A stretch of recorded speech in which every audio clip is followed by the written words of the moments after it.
তাই মা দুর্গা যে এলেন, তিনি হচ্ছেন সমস্ত কিছুর একত্র রূপ।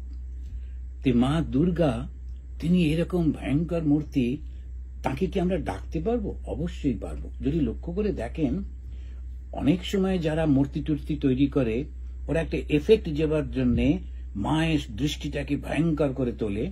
মা কিন্তু যখন অসুরকে সংহার করছেন, মোটেই ভয়ঙ্কর মূর্তিতে না, চোখ দুটো খুব সুন্দর, করুণা ঝরে পড়ছে। তার গায়ের রংটা সে অতসী বর্ণা, কি সুন্দর গায়ের রং। তিনি সমস্ত সৌন্দর্য, তিনি সমস্ত শান্ত ভাব, তার মধ্যেই সমস্ত দৈব, তার মধ্যেই মাতৃত্ব, সেবা, দয়া, কৃপা, মমতা। তাই তো তিনি মা। অসুরকে তিনি কি করছেন?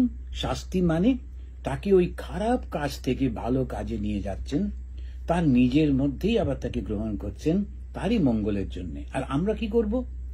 আমরা দেবতা হব, অসুর হব না। কেন? মা অসুরকে পছন্দ করছেন না। মায়েরই ছেলে, কিন্তু মা ওই ভাবটা পছন্দ করেন না। মা কোন ভাবটা পছন্দ করেন? কার্তিকের মতো।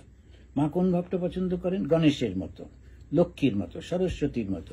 তা আমরা ওই ভালো গুণগুলো যাতে পাই, তাই মাকে ডাকতে হবে। আর যে মাকে ডাকবে, আমি তো সবসময় বলি, আমি যখন যেতাম মা দুর্গাকে দেখতে, দাঁড়িয়ে আমি শুধু বলতাম, মা আমাকে দেখো।